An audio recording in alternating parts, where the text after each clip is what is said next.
The sliding door to room 704 hissed open, with the sound of a dying cat revealing a space that smelled faintly of ozone and cheap recycled lemon scent. Harry Caldwell did not care about the smell. He did not care that the carpet was a shade of brown that suggested it had given up on life 3 decades ago. He did not even care that the panoramic viewport he had been promised was actually a porthole the size of a dinner plate, currently displaying a riveting view of a waste disposal vent. All Harry cared about was the bed. He dropped his heavy duffel bag. It hit the floor with a solid thud, the sound of a man's entire life, savings and portable anxieties coming to rest. He was exhausted. It was not a normal tiredness. It was a bone-deep, soul-grinding fatigue that came from spending 48 hours in transit on a freighter that vibrated enough to loosen dental fillings. He had come to Kestrel Halo Station for one reason: to disappear into the anonymity of a winter holiday crowd and sleep until the nightmares of his father stopped playing on the back of his eyelids. "Okay," Harry muttered to himself, rubbing his face with hands that still smelled of engine grease. Sleep first, existential crisis later. He stepped fully into the room, the door sliding shut behind him. He reached for the light panel, but the lights were already on. Harry blinked. The room was small, designed for efficiency rather than comfort. It was dominated by a single, queen-sized bed, and currently, that bed was occupied. Sitting in the center of the mattress legs, crossed with the poise of a queen, holding court on a throne of skulls, was a woman. She was pale, her skin the color of moonlight on snow, contrasting sharply with the tactical stealth suit that clung to her lean frame. Her hair was a waterfall of obsidian, and her eyes were covered by a thin, translucent visor that glowed with a faint, violet hum. Standing beside the bed, leaning against the wall with arms crossed, was a second woman. She looked younger, sharper, like a jagged piece of glass. She wore a similar suit, but hers was scuffed, worn at the elbows. In her right hand, she idly spun a device that looked like a dagger handle, but instead of steel, a blade of solidified red energy, bloodlight, hummed into existence, retracting and extending in a hypnotic rhythm. Harry stood there, his hands still hovering near the light switch. He looked at the room number on his keycard. 704. He looked back at the women. The woman on the bed, Dora, tilted her head slightly. The movement was predatory fluid. The woman with the knife, Betty, stopped spinning her weapon. The red blade extended fully, casting a harsh, crimson glow over the cheap, lemon-scented room. "Occupied," Betty said. Her voice was scratchy, like boots on gravel. Harry stared. His brain currently running on caffeine fumes, and denial tried to process the visual data. These were Noctari, the vampire kin, the species that lived in the void between stars, allergic to unfiltered solar radiation, dependent on bloodlight energy to stabilize their cellular decay. They were not supposed to be in the budget sector of a tourist station. They were supposed to be in high-security diplomatic spires or terrifying bedtime stories. Harry let out a long, ragged sigh. He dropped his hand from the switch. "I paid," Harry said, his voice cracking slightly. 150 credits for this room. It was a non-refundable flash sale deal. Dora spoke then. Her voice was smoother than her sister's, cold and clear as ice water. "Then you overpaid." "There is only one bed," Harry pointed out, gesturing vaguely at the mattress Dora was monopolizing. "Yes," Dora said. "We noticed." "I paid for at least half a mattress," Harry tried, though the red hum of Betty's knife was making a very compelling argument for him to sleep in the hallway. "Look, can we call the front desk? Maybe there is a double booking. I just want to sleep." "I am not looking for trouble," Betty laughed. It was a short, sharp sound. "He thinks he has a choice, Dora. Cute." Betty pushed off the wall. She moved faster than a human should, blurring slightly before reappearing directly in front of Harry. The heat from the bloodlight blade radiated against Harry's neck. He could smell the ozone coming off it, a smell of burning air. "Who sent you?" Betty hissed. Was it Cale? Did the magistrate send a courier in a mechanic's jumpsuit to lower our guard? What no one sent me. Harry backed up until his spine hit the door. I am a tourist. I am here for the snow festival. I have a voucher for a free hot chocolate. Dora stood up. She was taller than Harry expected. She walked over, placing a hand on Betty's shoulder to pull her back an inch. Dora leaned in her visor, scanning Harry's face. He is telling the truth, Betty, Dora said softly. His pulse is elevated, but it is the rhythm of fear, not deception. And he smells of cheap coffee and regret. Thank you, Harry said, offended, despite the knife at his throat. That is the signature scent of my people. Why this room? Dora asked, ignoring his sarcasm. Why did you book this specific unit? It was cheap, Harry insisted. 70% off. It popped up on my datapad while I was docked at the refueling ring. Special offer for enterprising travelers. I thought I got lucky. Dora and Betty exchanged a look. A silent communication passed between them, a sisterly shorthand of eyebrows and micro-expressions. It was a trap, Betty said, deactivating her blade with a snap. Or a glitch in their net. This room is a dead drop, Dora. The code he used to book it matches the encryption key for the data fragment. Harry frowned. Data fragment? Look, I do not know what kind of spy games you are playing, but I am extremely tired. Can I just take the floor or the bathtub? We are not playing, Dora said. She walked back to the bed and picked up a small, shimmering drive chip that had been resting on the pillow. We just stole this from a secure server 2 levels up. Security is sweeping the grid. We diverted the booking system to keep this room empty, so we could extract the data, but apparently the station AI decided to monetize the vacancy. Harry closed his eyes and pinched the bridge of his nose. So, because I like a bargain, I am now roommates with 2 fugitive Noctari carrying stolen property. Correct, Betty said, hopping onto the desk and swinging her legs. Congratulations. You are now an accessory. Before Harry could formulate a protest involving the words legal counsel and refund, the room's ambient lighting turned a violent, flashing crimson. A siren began to wail, a low mechanical groan that vibrated through the floorboards. Whoop, whoop, whoop.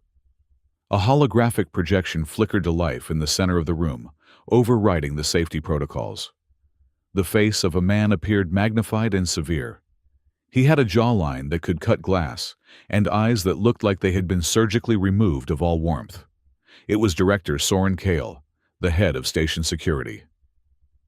Attention citizens and guests of Kestrel Halo, Cale's voice boomed smooth and terrifyingly calm. This is a Code Nightfall declaration. I repeat, Code Nightfall. Harry felt his stomach drop. Code Nightfall was not a drill. It was a total station lockdown. Moments ago, Cale continued, a tragedy occurred in the diplomatic spire.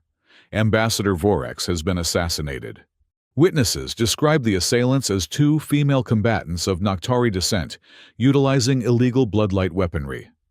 Harry looked at Betty. Betty shrugged, twirling the handle of her weapon. We did not kill him. We just knocked his teeth out. He was talking too much. Due to the severe nature of this attack, Cale's voice went on, and the threat of further violence, Kestrel Halo is now under full lockdown. All transport permissions are revoked. Sector blast doors are sealing. Security teams are conducting a compartment-by-compartment sweep. Do not resist. Identify any Noctari individuals to the nearest patrol unit immediately. They are considered armed and extremely dangerous.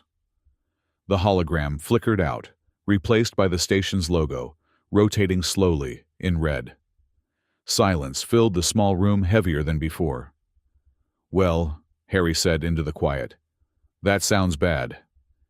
He killed the ambassador, Dora said, her voice dropping an octave.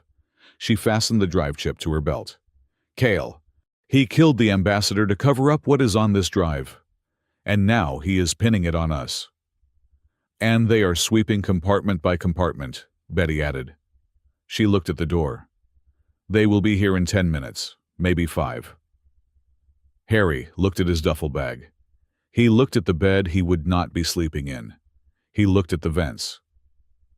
"I need to leave," Harry said. "If they find me with you, I go to prison. Or out an airlock." "You cannot leave," Dora said. "The corridors are sensor-locked. If you step out alone, you will be detained for questioning. If we step out alone, we will be shot on sight." "So we are trapped," Harry said. "Not necessarily," Dora said. She turned her visor toward Harry, and for a moment, the violet glow intensified. "We need a localized disruption, and we need camouflage." "I am not wearing a wig," Harry said instinctively. "We need a cover," Dora corrected. "You are a human tourist. We are exotic companions, or dancers. The narrative does not matter as long as we pass the visual inspection at the sector checkpoint." "No," Harry said, backing up. "No way. I am not smuggling fugitives past Kale's stormtroopers. I came here to forget my problems, not become a headline." "You are already a headline, Dork," Betty said, jumping off the desk. "You use the booking code. The moment security runs your ID, they will see you reserved the dead drop room. You are already flagged as our accomplice. Your only chance is if we get this data to the transmission tower and prove Kale is lying." Harry stared at her. The logic was cold, brutal, and undeniably sound. He had walked into a trap simply by being cheap. "I hate this station," Harry whispered. "I hate it so much." "Grab your bag," Dora commanded. "We are moving." The corridor outside was chaos, but a restrained, terrifying kind of chaos. The holiday music, a synthesized version of Jingle Bells, was still playing cheerfully over the intercoms, creating a dissonant soundtrack to the panic. Tourists were being heralded into holding zones by security drones. Blast doors were sliding shut at the far ends of the hallway, sealing the sector. Harry walked quickly, his head down, clutching his bag. Dora walked on his left, Betty on his right. They had engaged the active camouflage on their suits, dulling the tactical matte black into something that looked like high-end avant-garde clubwear. It wasn't perfect, but, in the flashing red emergency lights, they looked less like assassins and more like expensive escorts. "Keep your head up," Dora murmured, her hand gripping Harry's arm with a strength that bruised. "Act like you belong. You are an annoyed tourist inconveniently interrupted." "I do not have to act," Harry hissed back. "I am terrified." "Channel it into entitlement," Betty whispered from the other side. "Humans are great at entitlement." They reached the intersection leading to the lift tubes. A checkpoint had been hastily erected. 4 security officers in heavy riot gear stood behind a kinetic barrier, scanning IDs. Behind them, a drone hovered its scanner, sweeping the crowd. Harry's heart hammered against his ribs like a trapped bird. 1, 2, 3, 4. 1, 2, 3, 4. Ahead of them, a commotion broke out. A young mother, a human woman carrying a heavy winter coat, was arguing with a guard. Her child, a boy no older than 6, had drifted through the kinetic barrier before it fully activated. Now he was on the secure side, and she was on the suspect side. "He is just a boy," the mother screamed. "Let him back through, or let me through." "Stand back, citizen," the guard barked, his voice amplified by his helmet. "Sector is sealed. No movement across the line until clearance is verified." "He is scared," the woman cried, reaching for the barrier. The energy field sparked, stinging her hand. She recoiled, sobbing. The boy on the other side was crying, looking at the faceless, armored giants surrounding him. Harry stopped. Dora pulled on his arm. "Ignore it. We need to use the confusion to slip into the maintenance hatch on the left. The guards are distracted." "Move, Harry," Betty urged. "Not our problem." Harry looked at the hatch. It was open. It was safe. He could slip in there, disappear into the dark, and maybe survive this night. Then he looked at the boy. The kid was trembling, clutching a stuffed robotic penguin. Harry remembered that tremble. He remembered being 7 years old, standing in a spaceport terminal, watching his father walk away toward a boarding gate, waiting for a wave that never came. He remembered the coldness of being small in a universe designed for the big and the indifferent. Damn it, Harry cursed. He didn't turn toward the maintenance hatch. He turned toward the guards. Harry, Dora hissed. Harry marched up to the barrier, his fear suddenly transmuted into a strange, shaky anger. Hey, officer! The guard turned, weapon raised slightly. Back away! That is a kid, Harry said, pointing. You are station security, right? Your job is to keep order, not traumatize kindergartners. Open the field for 2 seconds. Let the kid back to his mom. Sir, this is a lockdown. The guard stepped forward. Interference is a Class C felony. And stupidity is a universal constant, apparently, Harry snapped. Look at him. He is not a Noctari assassin. Unless the vampires are recruiting toddlers now, is that the intel? The absurdity of the statement made the guard pause. The crowd behind Harry murmured in agreement. Phone cameras started coming up, recording the standoff. Let the kid go, someone shouted from the back. The guard looked at the crowd, then at the crying boy, then at the drone recording everything. Cale wanted order, not a PR riot. Fine, the guard grunted. He deactivated the field for a blink. Kid, move, now. The boy scrambled back to his mother. The crowd cheered softly. The mother looked at Harry, eyes wet with gratitude. Thank you, she mouthed. Harry nodded his knees, suddenly feeling like jelly. Yeah, you are welcome. He turned back to where Dora and Betty were supposed to be. They were gone. No, not gone. They had used the moment the eyes of the guards fixed on Harry to slip past the sensors and flank the checkpoint. A hand grabbed Harry's collar from the shadows of a structural pillar. He was yanked sideways into a narrow service alcove. Dora pinned him against the cold metal wall. Her visor was retracted now, revealing eyes that were entirely black iris and sclera, merged into a void of obsidian liquid. You are an idiot, Dora said. But her tone wasn't angry. It was confused. I could not leave him, Harry panted. You risked our lives for a stranger's offspring, Betty said, appearing beside Dora. She looked at Harry, like he was a puzzle piece that didn't fit. Why? Because, Harry stammered, some of us have to live in this universe after tonight. Before they could interrogate his morality further, heavy boots clambered on the grating above them. Sweep the lower vents. They cannot have gone far. That is Cale's personal guard. Dora noted, her head tilting, to listen to footsteps 3 floors up. They are tracking the biometric signature of the data drive. We need to mask it. How? Betty asked. Biointerference, Dora said. She looked at Harry. We need to merge our signatures. Whoa, buy me a drink first, Harry said, panic rising again. Shut up, Dora said. She grabbed Harry's hand and slapped it against the panel of the service elevator behind them. She placed her hand over his, interlacing their fingers. Betty placed her hand on Harry's shoulder, her sharp nails digging into the fabric of his jacket. Act natural, Dora commanded. The elevator door opened, and they stumbled inside, just as a scanner beam swept the alcove they had occupied. Inside the elevator, the air was stale. The car began to descend into the bowels of the station toward the engineering decks, where the artificial gravity generators hummed. Harry slumped against the wall, sliding down until he hit the floor. I think I'm going to throw up. Just a little bit. In the corner. Hold it together, Betty said, though she sounded winded herself. We are not safe yet. Dora was pacing the small cage of the elevator.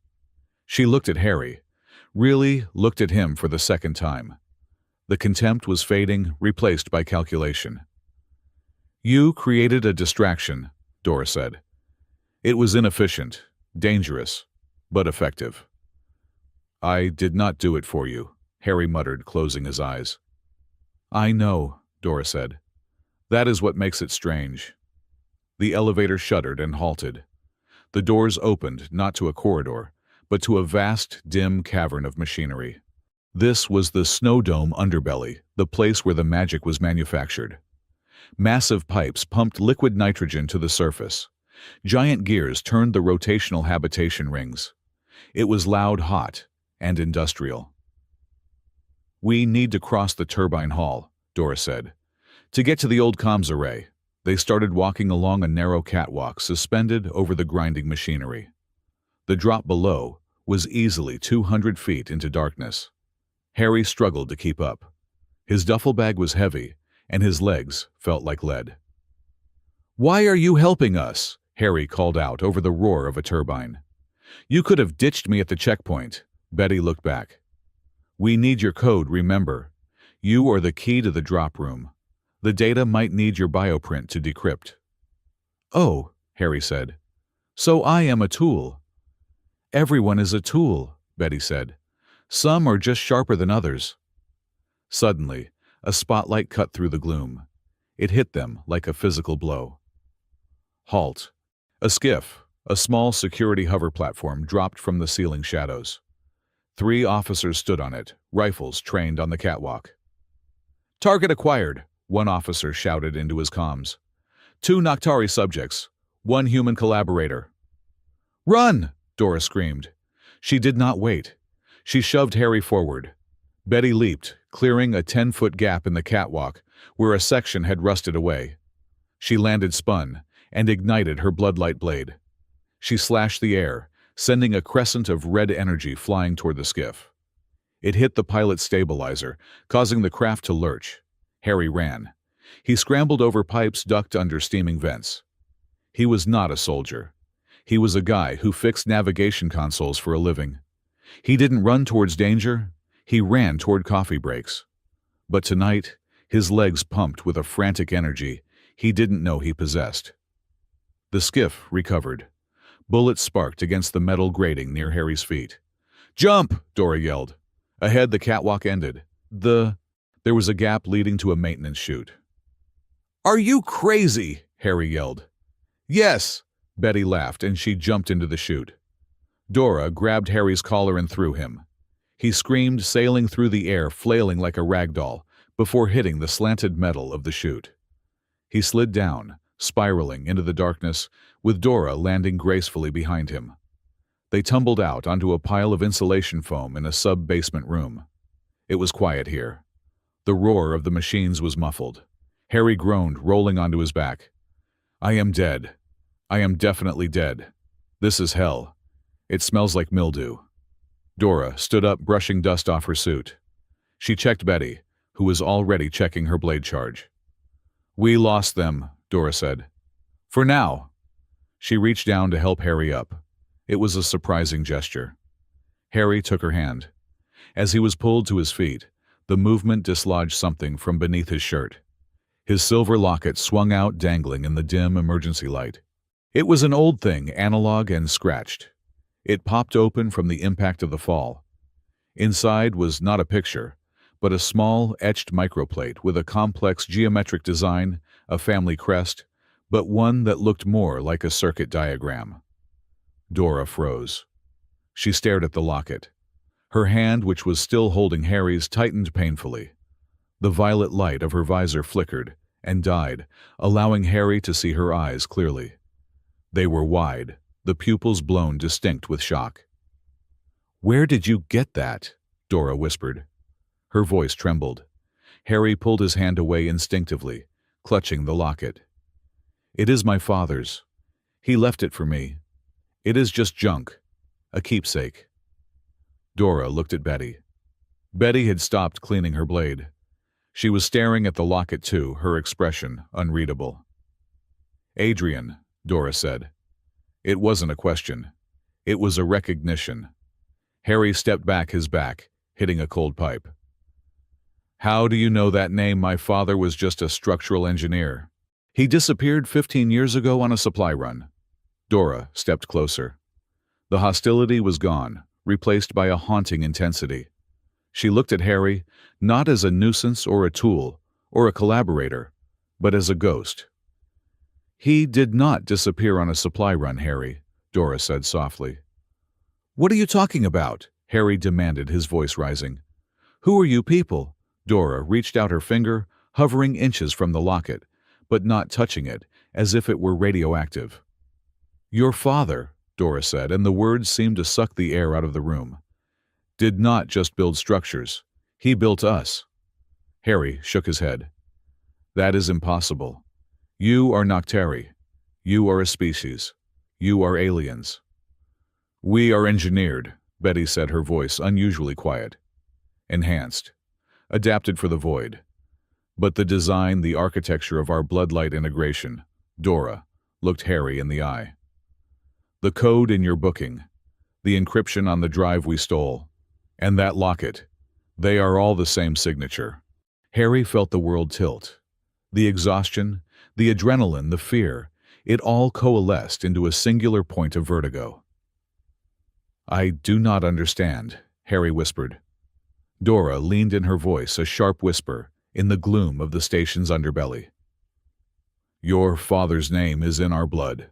The service elevator shuddered as it bypassed the main promenade decks, descending into the labyrinthine transition zones that separated the glossy, tourist-friendly upper levels from the industrial guts of Kestrel Halo Station. The air here tasted of recycled copper and anxiety. Harry Caldwell sat on a crate of compressed nutrient paste, clutching his knees. The adrenaline from their escape was beginning to curdle into a cold, heavy dread. Beside him, Dora was field-stripping her weapon with mechanical precision, her movements so fluid they seemed like a dance. Betty was pacing the small metal cage, her bloodlight dagger flickering on and off. Snap hiss like a nervous tick made of lethal energy. "Stop that," Dora said without looking up. "You are wasting charges." "I am thinking," Betty snapped, the red light casting jagged shadows across her pale, sharp face. "Thinking requires rhythm." "You are thinking about stabbing someone," Harry ventured, his voice sounding small in the metallic echo of the shaft. "It is a multitasking effort," Betty replied, flashing him a grin that was all teeth and zero warmth. The elevator ground to a halt. The doors did not open automatically. Instead, they groaned and stuck halfway. Dora stood up, holstered her reassembled weapon, and pried the doors apart with a strength that made the steel shriek.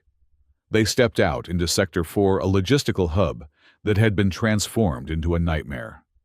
Before the lockdown, this area would have been a bustling corridor of cargo haulers and maintenance crews. Now, it was a checkpoint. And it was ugly. Director Soren Kale had not wasted time. Portable barricades of hard light energy dissected the wide hallway, funneling the station's population into narrow chutes. The air was filled with the barking of orders from automated drones and the fearful murmurs of hundreds of beings, humans, Noctari, and half a dozen other species, huddled in lines. "Down!" Dora hissed, shoving Harry behind a stack of shipping containers. From their vantage point, Harry could see the segregation in process. To the left, a line for organic standard, mostly humans and solar-based species. They were being scanned, shouted at, but ultimately allowed to pass into the containment zones. To the right was the line for NICT-dependent biologicals, the Noctari.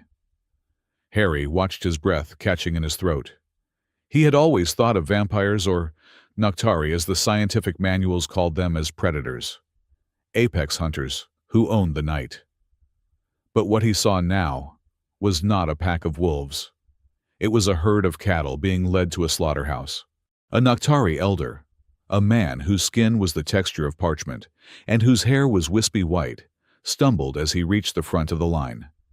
He was leaning heavily on a cane that glowed with a faint amber pulse, a bloodlight reservoir, the artificial energy source that kept his cellular structure stable away from the void. "Device," a security officer barked, holding out a gauntleted hand. The officer was wearing full riot gear, the insignia of Kestrel security, shining under the harsh halogen lights. "It is medical," the old Noctari wheezed. "My stabilizer. I cannot. All unauthorized energy emitters are confiscated under Code Nightfall." The officer recited, his voice amplified and metallic. He snatched the cane. "No!" the old man cried out, reaching for it. "Please, The hunger, the decay. The officer did not listen.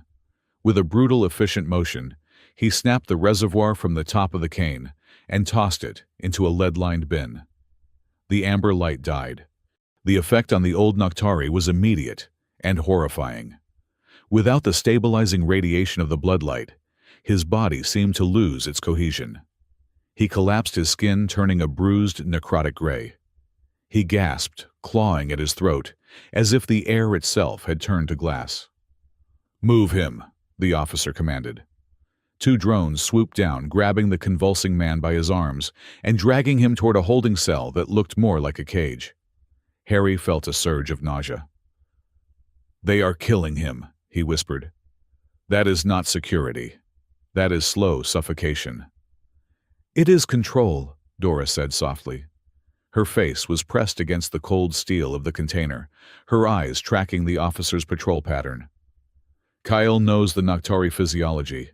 Take away the light and we become weak, frantic. Easier to demonize because we look like monsters when we starve." "We should kill them," Betty whispered. She wasn't smiling anymore. Her hand was gripping the hilt of her blade so hard, her knuckles were white. 3 guards, 2 drones. I can take the left flank. Dora takes the right. The Dork creates a distraction, maybe he can trip over his own feet loudly. "No," Dora said. "We engage. We trigger the heavy turrets. We die and the data dies with us. Then Kale wins everything." "So we just watch?" Harry asked, his voice trembling with a mix of fear and a newfound burning anger. "We just watch them torture old men." "We survive," Dora said, though her voice was tight. "Survival is the only revenge that lasts." She grabbed Harry's collar, pulling him away from the sight of the dying elder. "Move. We need to get to the medical bay. Dr. Park is the only contact who hasn't been burned." The medical bay was a chaotic sanctuary. It was located in the mid-levels, a place that usually dealt with space sickness and minor industrial accidents. Tonight, it was a triage center for a war that hadn't officially started yet. Dr. Anya Park looked like she hadn't slept in 3 days. She was a human woman with graying hair tied back in a severe bun, and a lab coat stained with various fluids, most of them synthetic. She was currently shouting at a medical drone that was trying to administer the wrong dosage of painkiller to a weeping child. "Cancel protocol," Anya yelled. "Manual override. If you inject him with that, his liver will shut down, you glorified toaster." The drone beeped a sad apology and retreated. Anya turned, wiping sweat from her forehead, and froze when she saw the trio slipping through the rear service door. "You have got to be kidding me," Anya sighed, her shoulders slumping. "Dora, Betty, and—" She squinted at Harry. "Who is the stray, please? Tell me he is not a hostage. I do not have the paperwork for hostages." "He is an asset," Dora said, closing the door and locking it. "Harry Caldwell. He is with us." "I am a tourist," Harry corrected, raising a hand. "I booked a room. It went poorly." Anya looked at Harry, then at the blood smear on Betty's armor, not hers, and the exhaustion etched into Dora's usually stoic face. She didn't ask questions. She just pointed to a storage room at the back. "Get in there. Security swept this place 20 minutes ago. They will not be back for another 2 hours. But if you make a sound, I will sedate you myself and sell your organs to pay for bandages." Inside the storage room, surrounded by boxes of sterile gauze and biogel, the tension finally broke. Or rather, it shifted. Betty sat on a crate, ripping open a packet of nutrient gel with her teeth. Dora leaned against the wall, peeling off her tactical glove, to reveal a nasty burn on her forearm, likely from a grazing laser shot during their earlier escape. Harry watched as Dora hissed in pain. Without thinking, he grabbed a first aid kit from the shelf. "Let me," Harry said. Dora looked at him surprised. "I can handle it." "I know you can," Harry said, opening a canister of dermal regenerator. "But you are shaking. Adrenaline crash. Just sit still." He applied the gel. His hands were steady, steadier than they had been when holding a gun. He was good at fixing things. Circuits, engines, broken toasters. People were just softer machines. "Why are they hunting you specifically?" Harry asked quietly as he worked. "The news said you killed the ambassador, but you didn't." "We are Unit 7, Dora said. She stared at the wall, her eyes unfocused. "Ghost operatives. We were created by the old station administration to handle discrete problems. When Kale took over security, he didn't want loose ends. He disbanded us. Or tried to." "Disbanded means liquidated," Betty mumbled around a mouthful of gel. "He tried to blow up our transport during a routine transfer. We survived. He didn't like that." "So this assassination," Harry started. "A play," Dora said. "The ambassador was going to petition the Galactic Council to investigate Kale's budget allocation. Kale silenced him and blamed the rogue biological weapons. Yes. 2 birds, 1 stone." Harry finished wrapping the bandage. "So you are not sisters biologically?" Betty laughed, a dry, rasping sound. "No. We were vat-grown in different batches. Different gene sequences. She is the diplomat model, calm, tactical, boring. I am the vanguard model, high aggression, fast reflex, charming personality." Dora looked at Betty, and for a second, the icy mask slipped. There was a profound, weary affection in her eyes. "We are not sisters by blood," Dora said. "But when you spend 10 years watching someone's back in the void, sharing the same bloodlight ration, when the supply runs low, biology becomes irrelevant." "We are each other's last bad habit," Betty muttered, looking away. "I cannot shake her. She is too stubborn to die, so I have to stick around to make sure she doesn't trip." The door to the storage room burst open. It was Dr. Anya. "I need hands," she said, her voice tight. "Not the assassin kind, the carrying kind. We have a hull breach in the lower residential district. Refugees are pouring in. The power grid for the life support in the waiting area just died. I have 30 people who are going to freeze in 20 minutes if I do not get the backup generator online." Dora stood up. "I can reprogram the grid." "No," Anya said. "You step out there, the facial recognition scanners will flag you in a nanosecond. You stay hidden." She looked at Harry. "You, tourist. You have hands. You have a pulse. Come with me." Harry hesitated. "Me, I am trying to hide." "And those people are trying to breathe," Anya snapped. "Move." Harry looked at Dora. She gave him a slight nod. Harry followed the doctor out. The waiting area was a scene from a disaster movie. Families huddled under emergency blankets. The air was frigid. The station's environmental controls in this sector had been diverted to the security blockade. Harry saw a generator unit in the corner. It was an old, clunky fusion cell model, sputtering and coughing smoke. A young medic was kicking it, trying to get it to start. "Stop kicking it!" Harry yelled, running over. "You will misalign the magnetic coil." He shoved the medic aside gently and popped the maintenance panel. It was a mess of wires and bypasses. It was beautiful. This Harry understood. This wasn't politics or murder. This was just inputs and outputs. "I need a wrench," Harry shouted, "and a piece of copper wire. And does anyone have a piece of gum or adhesive putty?" For the next hour, Harry Caldwell did not think about his father or the assassins in the closet. He worked. He stripped wires with his teeth. He rerouted power from a vending machine to the heating unit. He lifted heavy crates of supplies that the exhausted medical staff couldn't manage. At one point, a security drone hovered by scanning the crowd. Harry froze, holding a heavy oxygen tank. The drone's red eye swept over him. Subject human male, status civilian laborer, threat minimal. The drone moved on. Harry let out a breath. He wasn't a threat. He was just the help.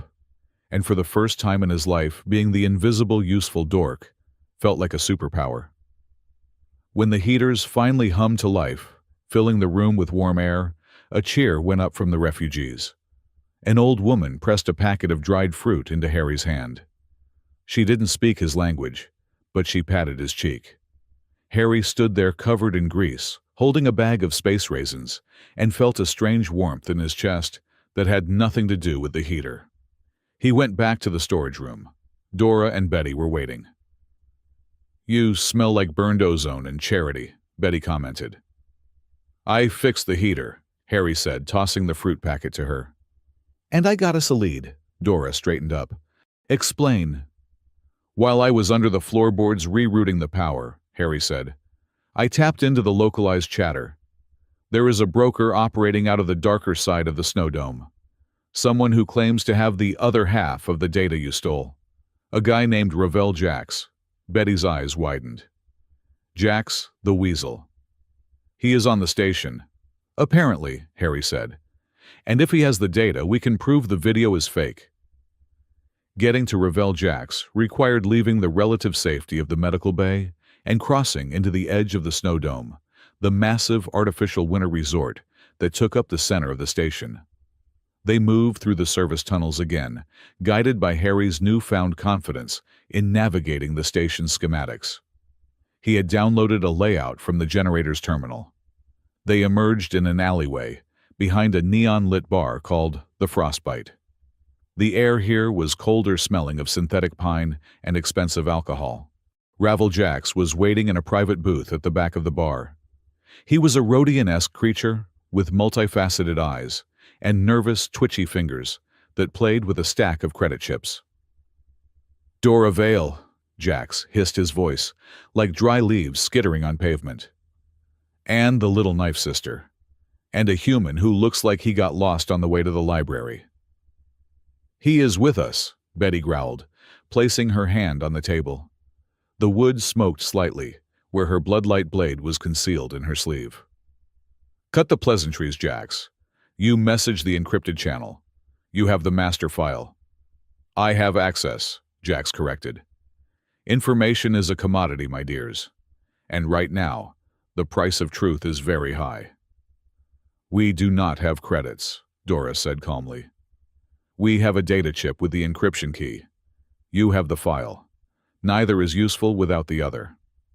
Jax clicked his mandibles. "A trade. Classical. I like it." He slid a holographic projector onto the table. "I pulled this from the backup servers before Kale scrubbed them. Watch closely." The hologram flickered to life. It showed the hallway outside the ambassador's suite. Two figures appeared wearing suits identical to Dora and Betty's. They moved fast. They struck the guards. They breached the door. "It looks like us," Betty whispered, horrified. "Look at the legs," Harry said, pointing at the hologram. "What?" Jax asked. "The stride," Harry said. "Nocteri have a double-jointed tarsal bone, right? It gives you that fluid gliding walk. Look at the attacker on the left. When she pivots, her heel hits the ground hard. That is a human stride. A human wearing motion assist armor to mimic speed." Dora leaned in, her eyes narrowing. "He is right. And the heat signature, look at the dissipation from the suit vents. A real Noctari body runs colder than the environment. Those suits are venting heat. Those are humans inside." "Mimics," Betty spat. "Kale dressed his own goons in our colors." "Exactly," Jax said, turning off the hologram. "But this is just a copy, a low-res backup. The original with the biometric metadata that proves who is inside those suits, that is in the Aurora Vault. The Aurora Vault. The central data core of the entire station. The most secure room in the sector." "We need to get into the vault," Dora said. "If we broadcast the biometric data from the original file, the station's AI will recognize the fraud. It will override Kale's lockdown."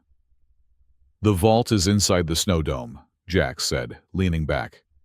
"In the middle of the Winter Wonderland Festival, which is currently crawling with Kale's elite guard.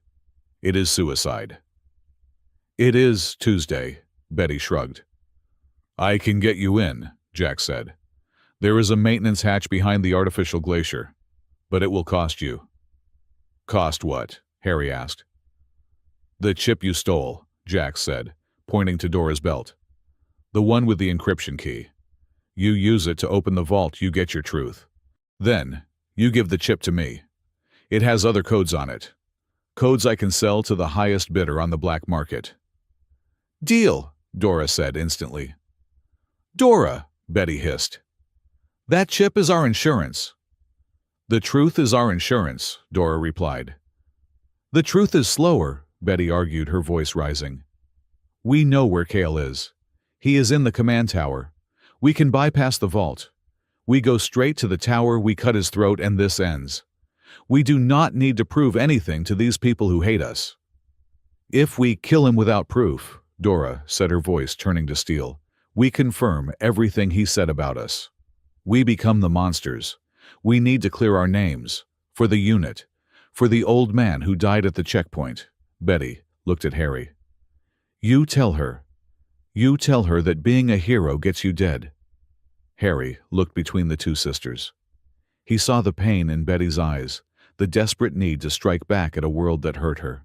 He saw the resolve in Dora's, the burden of leadership, of trying to be better than what they were made to be. "Betty," Harry said softly. "My father, he disappeared. I spent 15 years angry. I wanted to find whoever made him leave, whoever took him and hurt them. But if I do that, if I just lash out, I am just another angry thing in the dark. Dora is right. If we do not change the story, nothing changes." Betty stared at him. Then she spat on the floor. "Fine. We do it the hard way. But if I die in a fake snowdrift, I am going to be very annoyed." The snow dome was a miracle of engineering and a monument to excess. Under a massive transparent dome that looked out into the stars, a perfect winter landscape had been constructed.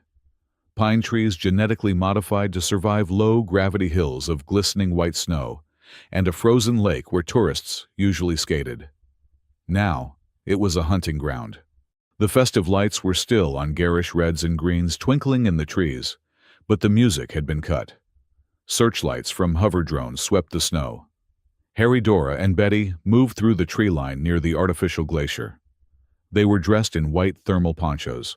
Jax had provided crude camouflage, but effective against visual scanning. "Patrol at 2 o'clock, Dora whispered. 2 guards walked past, their boots crunching loudly on the frozen ground. They were leading a K9 unit, a cybernetic hound that sniffed the air for bloodlight signatures. Harry held his breath. He was terrified, but it was a different kind of fear than before. It was focused. "They are guarding the perimeter heavily," Betty noted. "But the center is open. They expect us to hug the walls." "We go across the lake," Dora decided. "It is exposed, but it is the fastest route to the vault entrance under the central pavilion." They moved out onto the ice. It was slippery. Harry stumbled, his boots struggling for grip. Dora caught his arm. "Steady."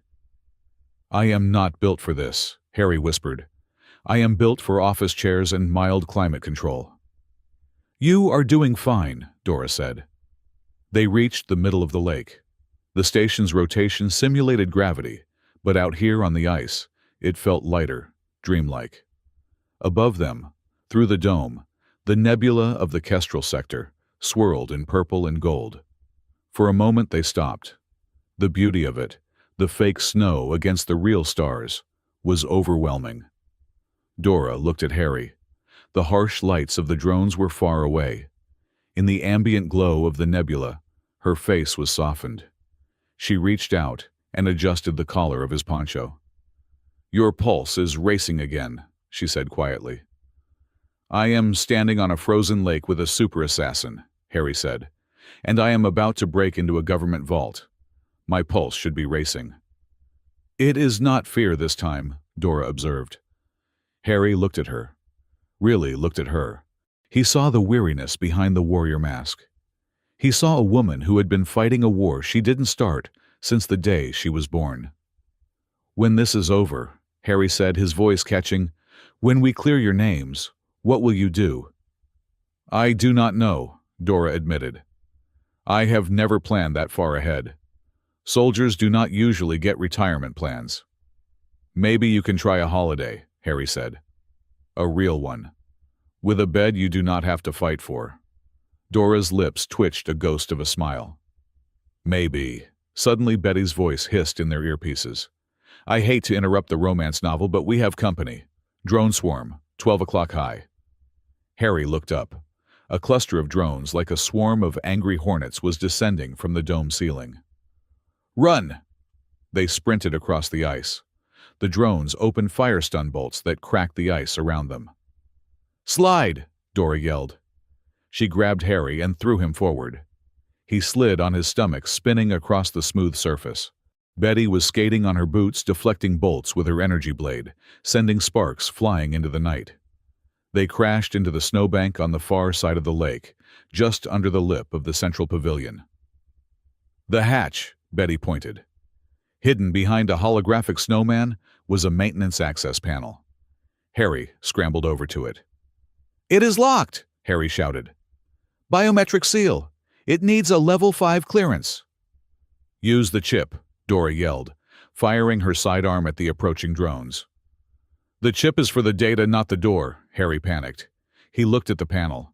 It was a standard hand scanner. Move, Betty screamed. They are charging a plasma round. Harry didn't think. He didn't have a hacking tool. He didn't have a code. He just slammed his hand onto the scanner. He expected a red light. He expected a siren. He expected to die. Instead, the panel let out a cheerful ping. A robotic voice, smooth and polite, spoke from the speaker. Welcome back, Administrator Caldwell. It has been 3,400 days since your last login. Access granted. The hatch hissed open. Harry stared at his hand. He stared at the scanner. Administrator, Betty yelled, diving into the hole. Get in! Dora grabbed Harry and dragged him into the darkness of the tunnel, just as a plasma bolt incinerated the holographic snowman where he had been standing. The hatch slammed shut above them, sealing out the noise of the drones. They were in a silent, blue-lit corridor. The air was cool and filtered. Dora pinned Harry against the wall again, but this time she looked terrified. Administrator Caldwell, she repeated. That scanner didn't just recognize your biology. It recognized your authority. Harry looked at his hand, trembling. My father wasn't just an engineer, was he? No, Dora whispered, the revelation sinking in. He was the architect. Harry, you did not just break into the vault. You own it. Betty looked down the corridor toward the massive door at the end that led to the Aurora vault. Well, Betty said, a dark grin forming on her face.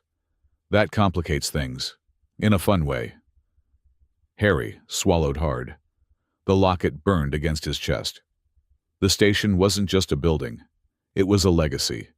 And apparently, he had just inherited the keys to the castle and all the monsters inside it. The corridors of the Aurora Vault access tunnel were bathed in the sterile, icy blue light of the station's deep infrastructure, but on the holographic screens embedded in the walls, the world was burning red. Director Soren Kale's face was everywhere. It was projected on the bulkhead monitors, it flickered on the wrist comms of the security teams, and it dominated the massive public screens in the promenade decks above.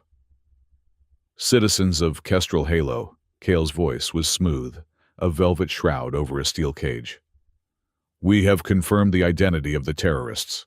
They are rogue biological weapons. Noctari units designated Dora and Betty. They are unstable. They are hungry. And they are currently hiding among you. Harry Caldwell stared at the screen. The feed cut to a grainy, shaky video. It showed a Noctari or something that looked exactly like one tearing through a blast door with inhuman strength, snarling at the camera. It was visceral. It was terrifying. And it was completely fake. He tampered with the frame rate, Harry muttered, pointing at the screen. Look, the shadow lag on the door. He sped up the footage by 15% to make the movement look unnatural, like a monster. It does not matter if it is fake, Dora said. She was standing by the sealed blast door of the vault, her interface cable jacked into the locking mechanism. Her face was illuminated by the scrolling code on her visor. It only matters that they believe it. They believe it, Betty said from the shadows. She was sharpening her bloodlight dagger against the metal wall, a rhythmic shing shing shing that set Harry's teeth on edge. I can hear them upstairs. The mob. They are smashing the windows of the nocturnal district. They are dragging people out into the light. That is why we need the data, Dora said, her fingers flying across a holographic keypad. Magistrate Celine Hark has docked. I tracked her shuttle. If we can broadcast the unedited logs to her frequency during the hearing, Cale is finished. Or, Betty said, stopping her sharpening. She stepped into the light, her eyes burning with a cold, lethal fire. We stop playing lawyer. We go to the command tower. We cut the power. We find Cale in the dark, and I remove his head. Betty, Dora warned. No, Betty snapped, her voice cracking with frustration. He is hunting us like animals, Dora. He is using that woman Hark as a shield.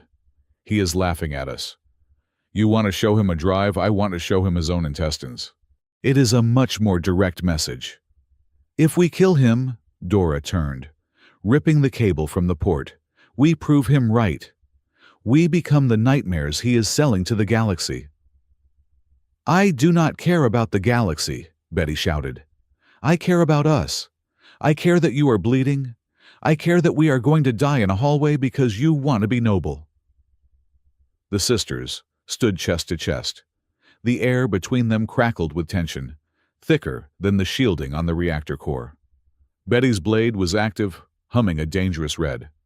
Dora's hand hovered over her stun baton. Harry stood there, clutching his heavy bag of tools. He felt incredibly small, incredibly soft, and incredibly out of his depth. He was a man who fixed ventilation fans, and he was standing between two living weapons debating the philosophy of murder. Excuse me, Harry said. They ignored him. I said, Harry raised his voice. Excuse me. Betty turned her glare on him. Stay out of this, Dork. This is family business. Yeah, well, your family business is about to get us all shot, Harry snapped. He surprised himself with the volume of his voice. Can we please postpone the murder until after we stop everyone else from getting murdered? Because right now, there are 3,000 people upstairs who think you eat babies for breakfast.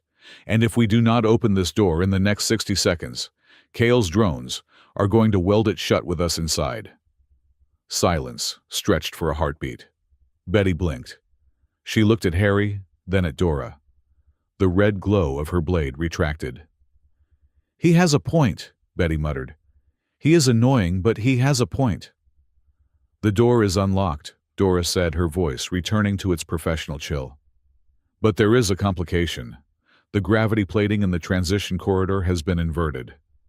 Harry looked at the massive circular door as it groaned open. Beyond it lay a long, cylindrical hallway leading to the vault's core. But instead of a floor, there was a ceiling. Debris, loose bolts, a forgotten wrench dust was floating in the dead center of the tube caught between the gravity wells. Anti-grav trap, Harry realized. If we touch the walls, we fall up or down, depending on the polarity. It is a security measure, Dora said. To prevent physical intrusion, we have to jump, straight down the middle. If you drift, the gravity shear will tear your bones apart. Oh, good, Harry said, his voice rising an octave. I was worried it would be easy. Hold on to me, Dora commanded. She didn't wait for permission. She grabbed the back of Harry's harness. Betty, take point. On my mark. See you on the other side. Betty grinned, a feral expression returning. Or in pieces, she leaped. Betty moved like a dart, a black blur shooting through the center of the cylinder. She adjusted her trajectory with tiny bursts from her suit's thrusters, navigating the zero-gravity sweet spot with terrifying grace. Go, Dora said. She launched them. The sensation hit Harry like a punch to the gut. Weightlessness was one thing. He had done zero-G repair work before. But this was different. This was aggressive. On all sides of the tunnel, red warning lights pulsed like a heartbeat, a sunrise of blood. Harry looked down at the walls passing by. They were lined with massive cooling pipes. If he drifted 3 feet to the left, he would fall sideways into them, with the force of a 10-story drop. "Steady," Dora's voice was in his ear, calm and grounding. "Do not flail. Aerodynamics matter even here." They floated through the red haze, suspended in the eye of the storm. It was beautiful in a sickening way. The station hummed around them, a massive machine that felt alive. They hit the far airlock with a thud as gravity normalized. Dora landed on her feet, absorbing the impact. Harry landed on his face, absorbing the impact with his nose. "Graceful," Betty commented, pulling him up. "Shut up," Harry groaned, checking for blood. "I am an engineer, not a gymnast." They were in. The Aurora Vault was not what Harry expected. He had imagined a room full of servers, blinking lights, and screens. Instead, it looked like a cathedral. The walls were lined with towering crystalline pillars that pulsed with a soft white light. The air was freezing, kept at absolute zero to preserve the quantum state of the data. In the center of the room stood a single terminal. It was old, an analog interface in a digital world. "That is the core," Dora said. "The original architecture. Kale's systems are built on top of it, but this is the foundation." Harry walked toward it. The locket under his shirt felt hot against his skin. He reached out. His hand trembled. He didn't need a hacking tool. He didn't need a code breaker. He just placed his palm on the interface plate. Identity confirmed. Architect Caldwell. "Welcome home, Adrian." The screen flickered to life. Audio logs began to buffer. Harry stood frozen. He saw the date on the first log. It was from 15 years ago, 2 days before his father disappeared. Play. The voice that filled the frozen chamber was tired. It was raspy, smelling of cigarettes and coffee, just like Harry remembered. "This is Adrian. Log 402. The Noctari integration project is complicated. The genetic splicing is stable, but the morality of it. God, what are we doing? We are building super soldiers to guard a trade route, and we are paying them an addiction. They need the light. We made them need it. It is a leash." Harry's knees gave out. He grabbed the console for support. "He knew," Harry whispered. "He didn't just build the station. He built the leash." Dora and Betty stood silently behind him. They were listening to the voice of their creator, the man who had designed their dependence. "I cannot do it anymore," Adrian's voice continued. "Soren Kale wants to tighten the controls. He wants to install a kill switch in the bloodlight spectrum. I am going to lock the core. I am going to hide the source code where he can't find it. I am leaving. I have to leave. If I stay, they will use Harry to get to me. I have to be a ghost so my son can be a person." Harry stared at the waveform on the screen.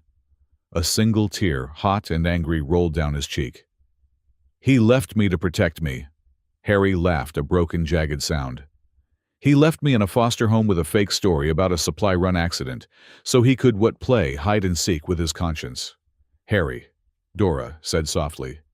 She placed a hand on his shoulder. It was heavy grounding. "He locked the kill switch. Kale cannot execute us remotely because your father stopped him. He saved us."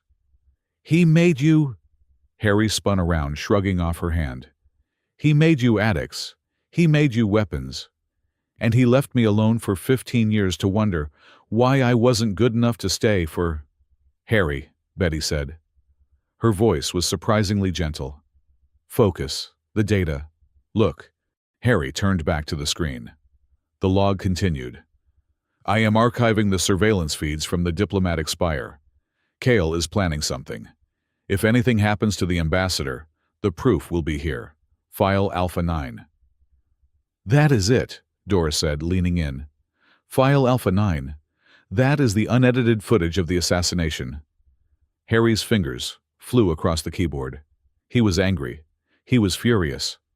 But he was also an engineer, and he had a job to do. He isolated the file. He decrypted it with his biometric key. On the screen, the truth played out. Not Noctari shadows, but men in tactical gear, their faces obscured, planting the explosives, shooting the ambassador. And then, a clear audio signature. Kale's voice over the comms. "Clean it up. Blame the vampires. Initiate nightfall." "We got him," Betty breathed. "We actually got him." "We need to broadcast this," Dora said. "Direct uplink to Magistrate Hark's shuttle." Harry initiated the transfer. The progress bar appeared. Uploading 10%, 20%. Suddenly, the room turned red. A siren louder than anything they had heard before shattered the silence. The crystalline pillars turned a violent crimson. Unauthorized access detected. Quarantine protocol initiated. "He found us!" Dora drew her weapon. The massive blast door they had entered through slammed shut. Venting gas hissed from the ceiling. "He is not coming in," Harry realized, looking at the environmental readouts. "He is flushing us out." The floor beneath them shuddered. The entire central platform of the vault began to rise. The ceiling above them spiraled open, like the iris of a giant mechanical eye. "Where does this lift go?" Betty yelled over the siren. Harry looked at the schematics. His face went pale. "It goes to the surface," Harry said. "Right into the middle of the snow dome." "The festival," Dora realized. "He is serving us up on a platter." The platform rose with stomach-churning speed. The cold air of the vault was replaced by the artificial chill of the snow dome. They emerged in the center of the frozen lake, the very same lake they had crossed earlier. But the scene had changed. The winter wonderland was now a fortress. The festive lights were blindingly bright, disorienting. Giant ice sculptures of historical figures loomed around them, like frozen judges. Surrounding the lake on the raised banks of the snow-covered park were Kale's elite guard, dozens of them. And behind them, drone swarms hovered like vultures. "There," Kale's voice boomed over the public address system. "The terrorists have breached the core. They are attempting to sabotage the station's life support. Citizens stand back. Security engage." "He is lying!" Betty screamed, her voice lost in the vastness of the dome. "It does not matter," Dora yelled. "Cover!" They dived behind the base of a massive ice sculpture, a 20-foot-tall depiction of the station's founding admiral. Laser fire erupted. The ice above their heads shattered, raining razor-sharp shards down on them. The air filled with the smell of ozone and burnt snow. "The upload," Dora shouted at Harry. "Did it finish?" Harry checked his datapad. "Connection severed. Kale is jamming the frequency. We are at 80%. We need a hard line to the transmission tower." "The tower is on the other side of the dome," Betty pointed with her blade. "Through that wall of guns." "We cannot outshoot them," Dora assessed, firing 2 precise shots that took down a drone. "We need a distraction. A big one." Harry looked around. He saw the layout of the festival. To his right, about 50 feet away, was the pyrotechnics launch pad, the fireworks set up for the midnight celebration. "The fireworks," Harry said. "What?" Betty asked, ducking a plasma bolt. "The gravity here is 0.8 standard." Harry spoke fast, his brain shifting into overdrive. "If I override the launch pressure on the fireworks mortars and angle them horizontally—" "We are not shooting fireworks at them, Harry," Dora said. "That is a nuisance, not a weapon." "Not the fireworks," Harry said, grinning manically. "The ice." He pointed to the cluster of sculptures looming over the security perimeter. They were massive, top-heavy, and precarious. "Cover me!" Harry yelled. "Harry, no!" Dora screamed. But Harry was already moving. He sprinted across the open ice, slipping and sliding. Laser fire stitched the ground at his heels. He wasn't a soldier. He ran like a man who was late for a bus, flailing, desperate, and entirely unheroic. He reached the control junction for the pyrotechnics. It was locked. Harry didn't have time for finesse. He smashed the panel with his wrench. He ripped out the safety governor wires. "Okay," Harry muttered, his hands shaking. "Launch angle 0. Propellant pressure 300%. Target the big guy's knees." He slammed the manual ignition. Boom. The mortar tubes didn't launch fireworks into the sky. They exploded outward with the force of a cannon. Canisters of compressed pyrotechnic chemicals slammed into the base of the largest ice sculpture, a towering replica of a starship. The ice groaned. A sound like a cracking mountain echoed through the dome. The sculpture tipped. "Timber!" Betty yelled, watching from behind her cover. The massive structure crashed down right onto the security perimeter. Tons of ice pulverized the barrier, sending guards scattering and crushing two automated turrets. The impact kicked up a massive cloud of snow and ice dust, creating an instant, blinding fog. "Move!" Harry screamed, running back toward them. Dora broke cover, sprinting to meet him. Betty was right behind her. Through the fog, a red laser sight cut the air. It was a sniper drone hovering silently above the chaos, unaffected by the ground tremor. It locked onto Harry's chest. Harry didn't see it. He was too busy trying not to fall on the ice. Dora saw it. She didn't think. She didn't calculate. She simply moved. She threw herself across the gap, tackling Harry into the snow, just as the sniper fired. Zest, thwack. The shot didn't hit Harry. It hit Dora in the shoulder, right at the junction of her armor and her neck. She gasped, a sound of pure shock, and collapsed on top of him. "Dora!" Harry scrambled out from under her. The snow beneath her turned a luminous violet. She wasn't bleeding blood. She was bleeding light. The stabilizer fluid in her suit was leaking, mixing with her own bioluminescence. "I am functional," Dora gritted out, trying to push herself up. Her arm gave way. She slumped back. "You are not functional," Harry yelled, ripping off his scarf to press it against the wound. "You are leaking. You need a seal." Betty slid into the crater beside them. She took one look at the wound, and her face went ghostly pale. "The seal is broken," Betty whispered. "She is losing pressure.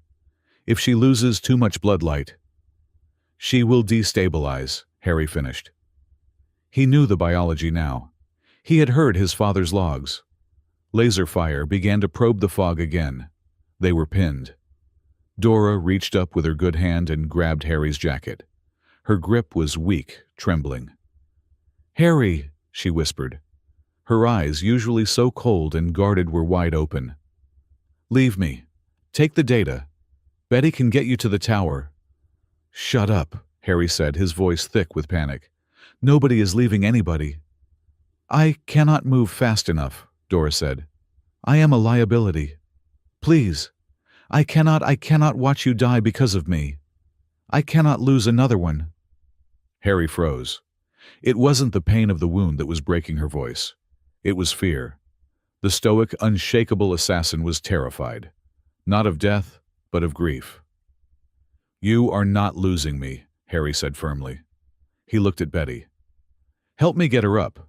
We are going into the maintenance tunnels under the grandstand." I saw the hatch when the statue fell. Betty looked at Harry. She looked at her sister, bleeding light into the snow. She looked at the way Harry was holding Dora, not like a piece of cargo, but like she was the most important thing in the universe. For a second, a flash of pure, raw jealousy crossed Betty's face. She had always been the one to protect Dora. She was the sister. She was the partner. But then she saw the way Dora was looking at Harry. It wasn't the look of a protector. It was the look of someone who finally felt safe enough to be protected. Betty let out a sharp breath. She grabbed Dora's other arm. "If you break her," Betty said to Harry, her voice low and dangerous, "I will haunt you, politely. I will move your keys every morning. I will make your socks wet. I will be the ghost in your machine until you go insane." "Deal," Harry grunted, hoisting Dora up. "Now move." They dragged Dora into the service tunnel just as the fog began to clear. Betty welded the hatch shut behind them with her bloodlight blade. They were in the dark again. The sounds of the festival and the battle were muffled above them. Harry slumped against the wall, gently lowering Dora to the floor.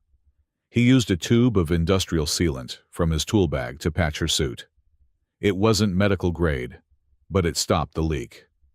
"That will hold," Harry said, wiping violet fluid from his hands. "For an hour, maybe two." Dora lay there breathing shallowly. The glow in her suit was dim. We have the data, Betty said, holding up the drive. She was pacing, restless energy radiating off her. But the upload failed. We are stuck under the floor, Dora is down, and Kale controls the airwaves. Harry pulled out his data pad. He checked the file again. It is worse, Harry said quietly. What? Betty snapped. The file, Harry said. I am looking at the metadata. The audio of Kale ordering the hit is corrupted. The upload interruption scrambled the last 10 seconds. So we have video of men in masks, Betty said, her voice rising. But no proof Kale sent them. That is worthless. He will just say they were rogue mercenaries. He will spin it. Harry put his head in his hands. We were so close. They sat in the silence of the tunnel. The weight of failure pressed down on them. They had risked everything, blown up an ice sculpture, and nearly died, and they were still losing. Then a sound cut through the gloom. Bzzzt, crackle. It came from the wall. Not from a speaker, but from the conduit pipes themselves, vibrating with a frequency that turned the metal into a diaphragm. Harry! Harry's head snapped up. Harry, do not trust the lights. It was the same voice from the vault. Raspy, tired. But this time it wasn't a recording. It was responding to the ambient noise of the room. Dad, Harry whispered. Betty spun around, her blade igniting. Who is there? The lights, Harry. The voice resonated through the station's bones, barely a whisper, indistinguishable from the hum of the air recyclers. Kyle controls the eyes, but he does not control the nerves. Go to the roots. Go to the darkest place. The sound faded. Harry stared at the wall. He is here, Harry said, his eyes widening. He is not just in the logs. He is in the station. Dora coughed, shifting in her makeshift bandages. What does he mean, the darkest place? Harry stood up. His mind was racing. The despair was gone, replaced by the frantic clicking of puzzle pieces falling into place. The station runs on bloodlight and solar power, Harry said. Everything is lit. Everything is watched. Except one place. The place where the power comes from. The fusion intake. That is suicide, Betty said. The radiation there is lethal. Not for me, Harry said. I am human. I can take a higher rad dose than you two. And if my father is in the system, that is where the hardline connection will be. The one place Kale's wireless jamming cannot touch. He looked at Dora, then at Betty. We are not done, Harry said. Revenge has a pulse. And I think I just heard its heartbeat. The artificial sky of the snow dome had been dimmed to a suffocating twilight, a deliberate choice by director Soren Kale to turn the central plaza into a theater of judgment. The festive lights that had previously twinkled with holiday cheer were now harsh white spotlights, all trained on the raised platform in the center of the frozen lake. It was no longer a resort. It was a courtroom carved from ice and fear. Magistrate Celine Hark sat upon a raised dais that had been hastily constructed from modular stage equipment. She looked impeccable in her silver council robes, her face a mask of neutral authority, though her fingers tapped a nervous rhythm on the datapad in front of her. Beside her stood Soren Kale, looking like the grieving hero. His uniform pressed his expression somber. Below them, kneeling in the snow, were Dora and Betty Vale. They were not bound by chains, but by a dampening field, a hexagonal ring of emitters that suppressed their bloodlight resonance. Without it, they looked smaller, paler. Dora's posture was rigid, her chin held high, refusing to look at the jeering crowd that pressed against the security barriers. Betty looked like a coiled spring, her eyes darting around the plaza, calculating murder in 3 different dimensions. The crowd was a mix of terrified tourists and angry station residents. They held signs. They shouted slurs against the Noctari. Kyle had done his work well. He had turned a holiday inconvenience into a species war in less than 12 hours. Citizens, Kale's voice boomed over the amplifiers, silencing the roar. We are not here to exact revenge. We are here to ensure safety. These two entities have been identified as the primary biological weapons used in the assassination of Ambassador Vorex. They are unstable. They are lethal. And under Station Law, Section 4, Paragraph 2, I am petitioning the magistrate to remand them to my custody for immediate neutralization. Neutralization, Betty spat loud enough for the front row to hear. Fancy word for execution behind a soundproof door. Silence, Cale commanded, his voice smooth. He turned to Selene. Magistrate, the evidence is irrefutable. We have the video logs. We have the weapon signatures. Delaying this only puts more human lives at risk. Selene Hark frowned, looking down at the two women. Director Cale, the counsel, prefers transport and trial at a central hub. Summary execution is frowned upon. These are not citizens, magistrate, Cale said, his voice dropping to a conspiratorial, sorrowful tone. They are military hardware that malfunctioned. You do not put a broken missile on trial. You dismantle it before it explodes. The crowd murmured in agreement. Fear was a powerful accelerant, and Cale was pouring it by the gallon. Magistrate! The shout came from the edge of the security perimeter. It was cracked, desperate, and entirely lacking in authority. The crowd parted, not out of respect, but out of confusion. Harry Caldwell pushed his way through. He looked terrible. His mechanic's jumpsuit was stained with grease and blue coolant fluid. His face was smeared with soot. He was panting, clutching a datapad, like it was a holy relic. Beside him, Dr. Anya Park walked with a grim determination, her white coat serving as a badge of office that made the security guards hesitate to club them down. "Who is this?" Selene asked, adjusting her glasses. "A witness," Anya Park announced, her voice cutting through the cold air. "I am Dr. Anya Park, Chief Medical Officer of Kestrel Halo, and this man has evidence regarding the assassination." Cale's smile did not falter, but his eyes hardened into chips of flint. "Ah, the tourist. Mr. Caldwell, I believe, the one who was seen conspiring with the accused." "I was not conspiring," Harry stammered, stepping onto the ice. He slipped, slightly flailing his arms to regain balance, which ruined his heroic entrance. "I was fixing things. That is what I do." "And what are you trying to fix now, Mr. Caldwell?" Cale asked, amused. "The truth," Harry said. He held up the datapad. "Magistrate, the video director Cale showed you, it is edited. The frame rates on the attackers do not match Noctari physiology. I have the metadata here. It shows the file was tampered with 4 hours after the alleged attack." Harry tapped the screen, projecting a holographic display into the air. It showed the jagged lines of code, the timestamps, and the digital fingerprints of the editing software. "Look at line 400. Harry pointed, his hand shaking. "That is a masking algorithm. It pastes a Noctari skin over a standard human tactical suit. The people who killed the ambassador were humans. They were humans on Cale's payroll." A ripple of shock went through the crowd. Selene Hark leaned forward, her eyes narrowing as she scanned the projection. "This is a serious accusation, Director," Selene said slowly. "This metadata appears authentic." Cale did not panic. He did not scream. He simply sighed, the sound of a disappointed parent. "Magistrate," Cale said, walking to the edge of the platform to look down at Harry. "Mr. Caldwell is a talented mechanic. I will give him that. Talented enough, it seems, to bypass a level 5 security lock on the Aurora vault." Harry froze. Cale turned to the crowd, spreading his arms. "Ask yourselves, how does a budget traveler, a man who fixes ventilation ducts, crack the most secure data core in the sector, unless he had help, unless he had codes?" Cale gestured to a screen behind him. It displayed Harry's personnel file, flagging the biometric entry at the vault.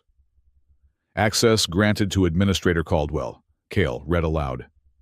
"Tell me, Harry, how do you have administrator privileges unless you stole them, unless you are part of the deep cover cell that these creatures operate?" The crowd turned back. The sympathy vanished. They didn't see a whistleblower anymore. They saw a hacker, a traitor. "I didn't steal it," Harry said, his voice small. "It is inheritance. My father." "Your father," Cale interrupted, his voice dripping with mock pity. "A convenient ghost story. The truth is simpler, citizens. This man is compromised. He has been seduced by the enemy. He is not a witness. He is an accomplice."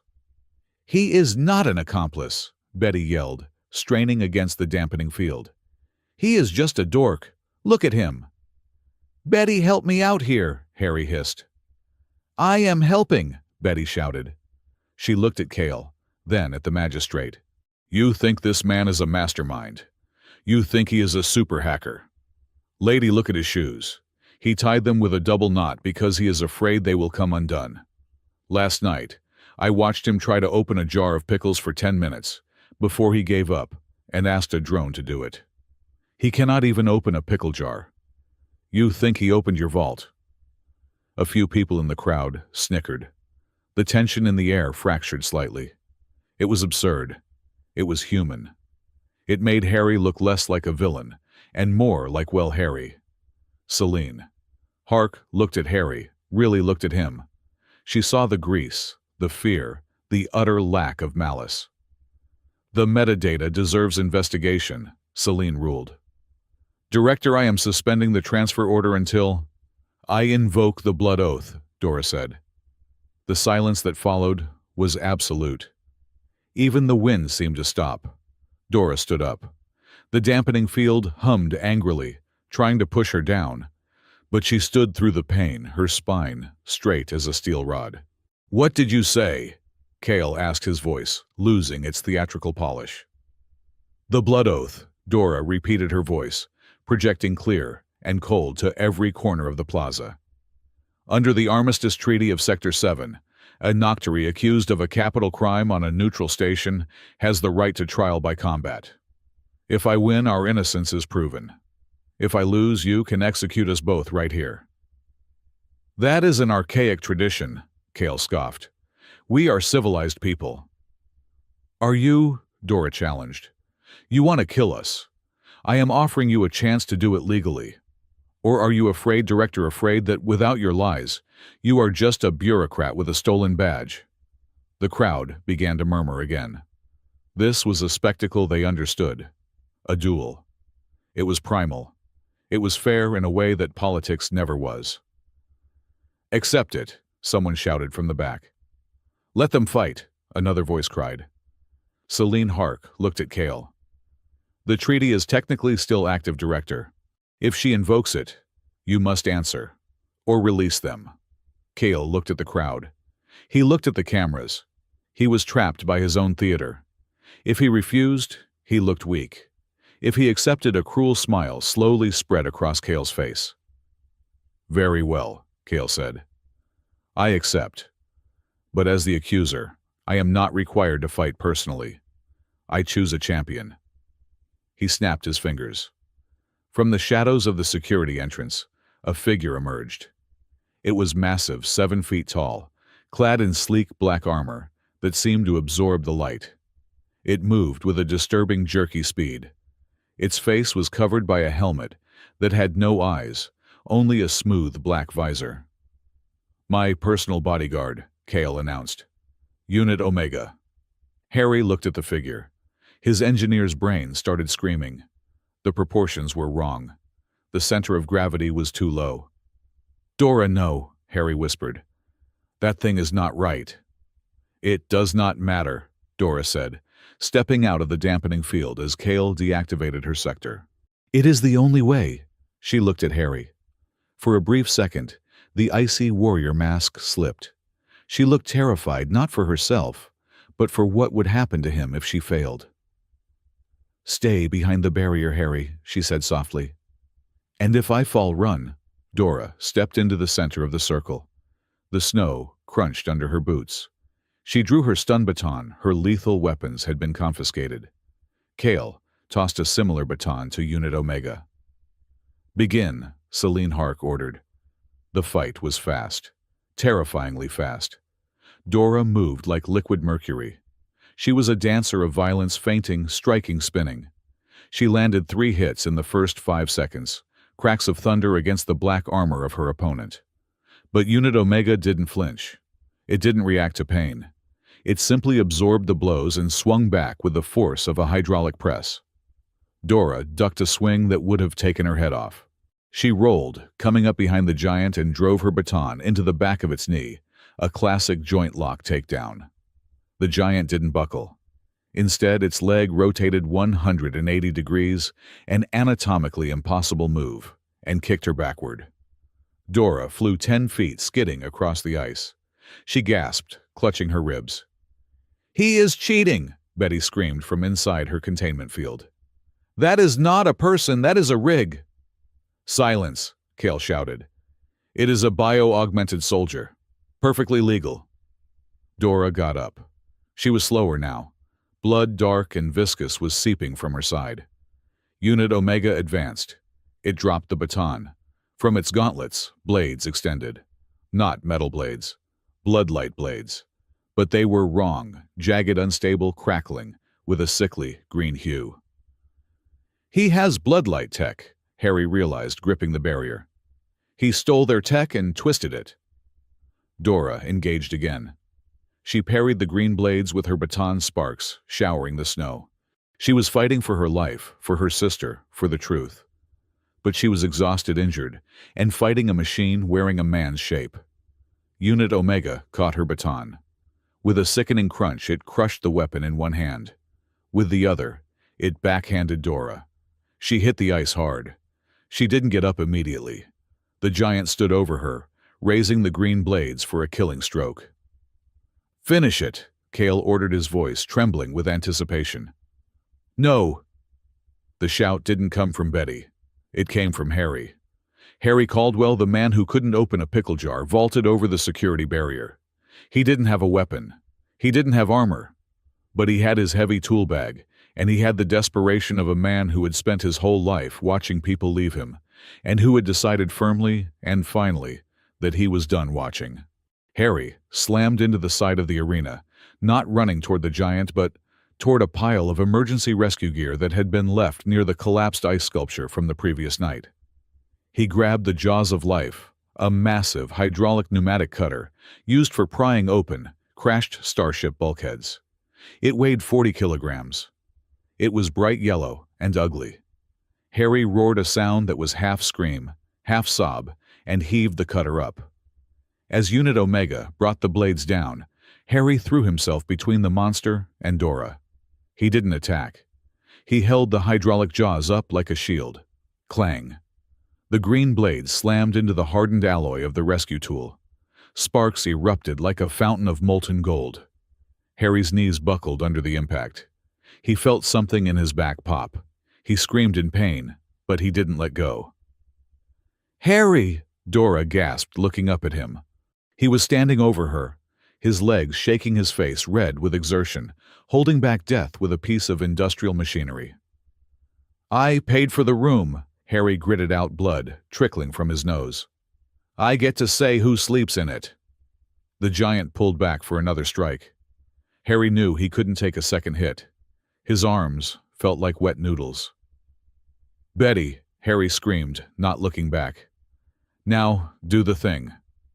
Betty, who had been waiting for a singular moment of distraction, did not waste it. She didn't have a weapon, but she had rage, and she was standing next to the primary power junction for the plaza's lighting grid. She kicked the junction box open. She didn't hack it.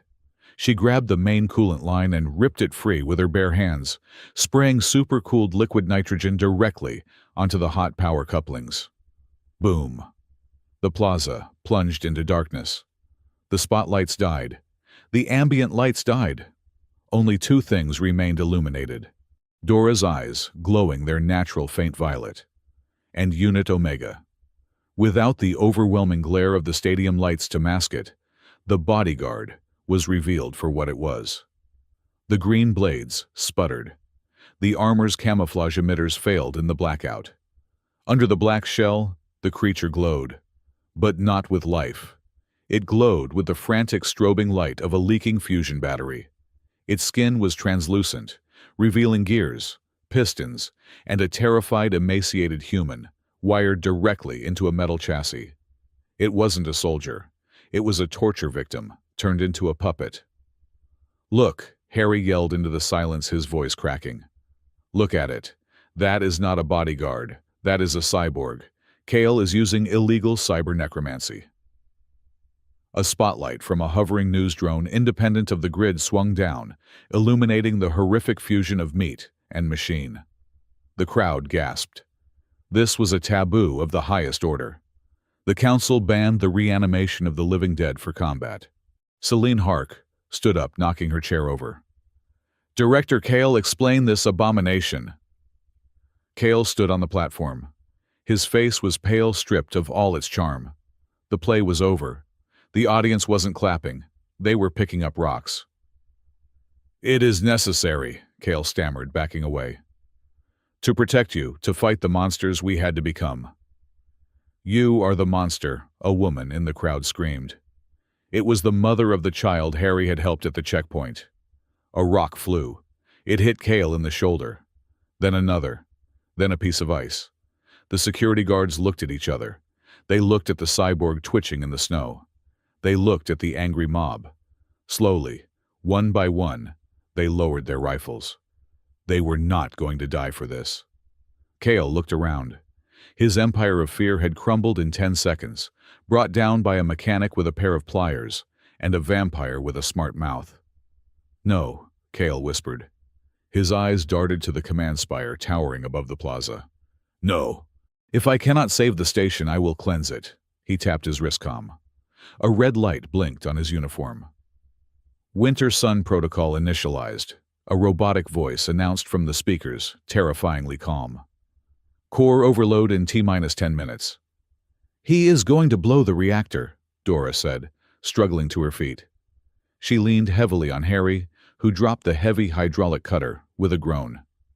"He is retreating to the core," Betty shouted, vaulting the barrier now that the power to the dampening field was dead. She ran to them, checking Dora, then punching Harry lightly on the arm. "You are an idiot. A beautiful suicidal idiot." "We have to stop him," Harry wheezed, clutching his lower back. "If he overloads the blood-light fusion mix, it won't just explode. It will emit a pulse that wipes out every biological neural system in the sector. It is a neutron bomb made of light." "The core," Dora said, her eyes focusing. "The entrance is under the spire." They ran. The crowd parted for them now. Not out of fear, but out of hope. The terrorists were the only ones running toward the fire. They chased Kale through the panicked streets, past the frozen fountains, and the abandoned gift shops.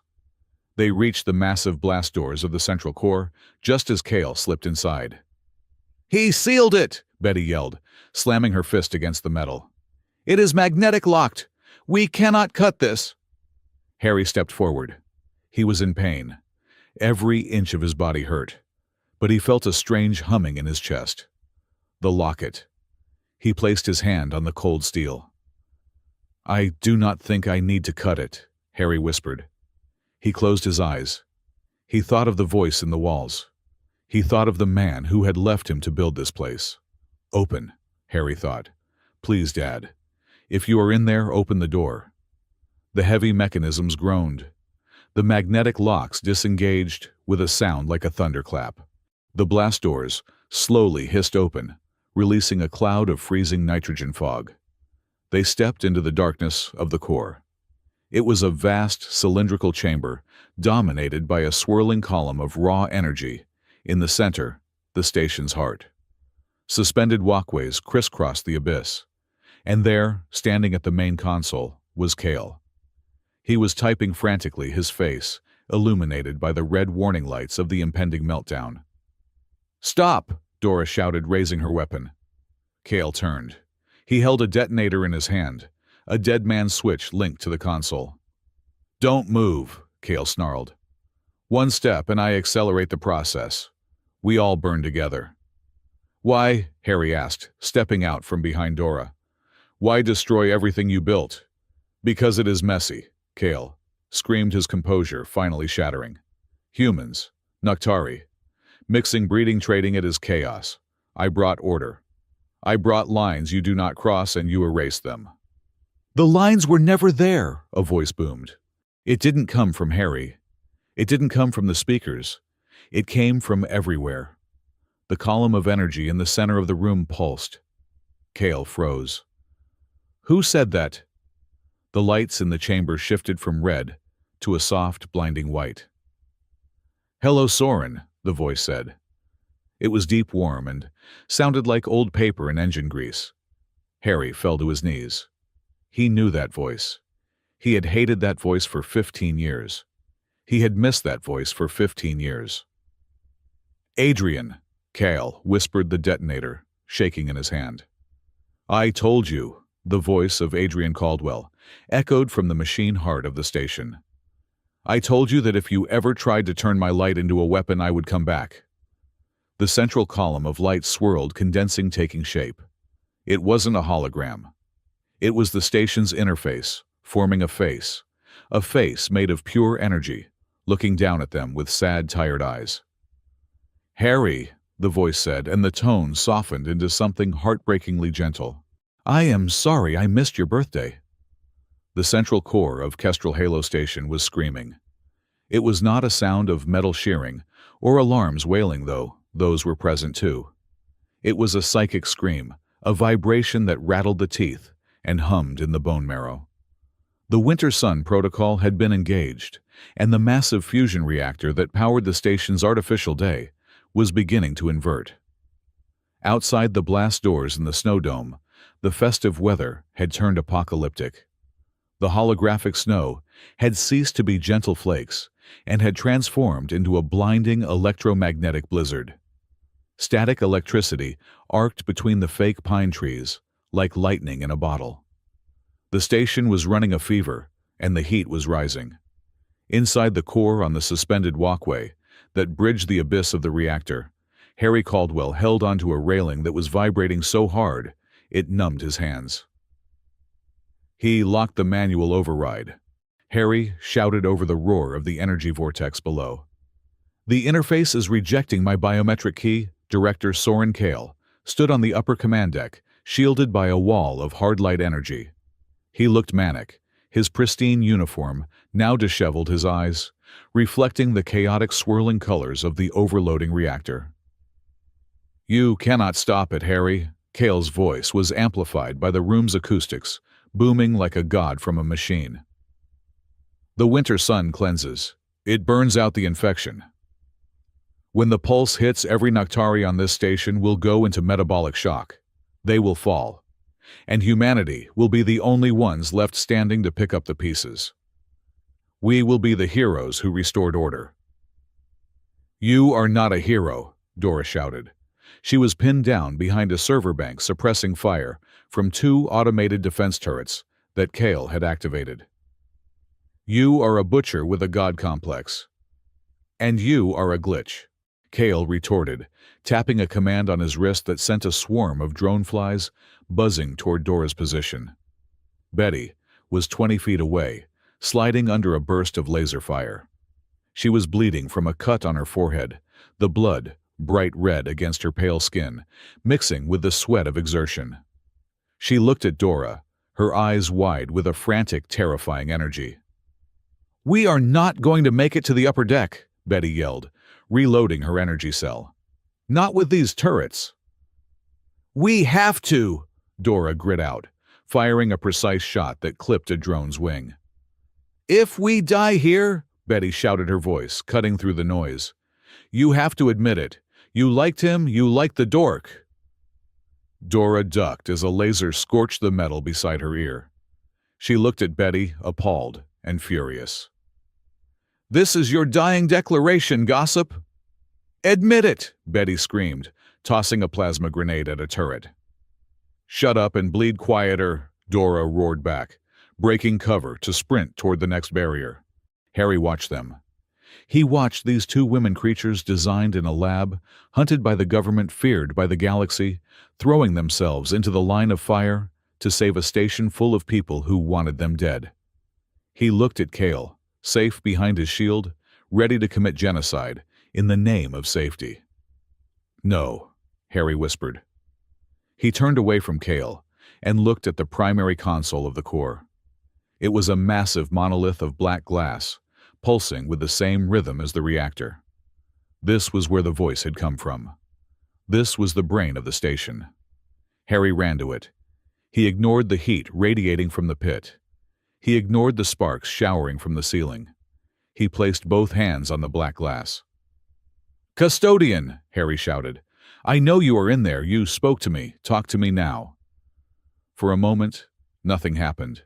The chaos continued. Then, the black glass rippled. It was not a screen turning on. It was like ink moving in water. A face formed in the glass, a three-dimensional topography of light and code. It was the face Harry had seen in his dreams for 15 years.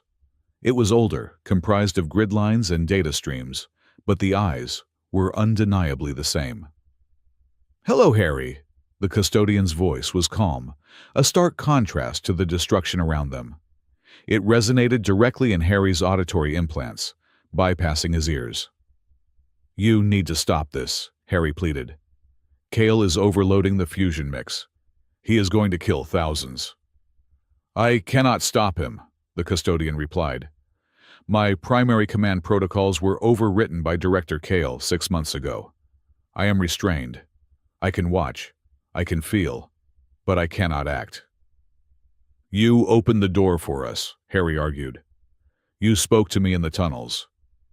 I utilized a 0.1% energy variance to bypass the locks," the custodian said. "It took me 3 weeks to gather the processing power for that single action. I have no more backdoors, Harry." "Then make one." Harry smashed his fist against the glass. "You are the system. You are the architect." "I was the architect," the custodian corrected gently. "Now I am the memory of him. And memories are fragile things." Harry stared at the digital face. "You know me. You called me by my name." "I know that you broke your arm falling out of a tree when you were 7, the custodian said. "I know you cried because you were afraid you broke the tree, not your arm. I know you keep your tools organized by handle color, not size. I know you, Harry." Harry felt a lump in his throat, the size of a planet. "Dad." "We do not have time for the past," the custodian said, the image flickering as the reactor groaned.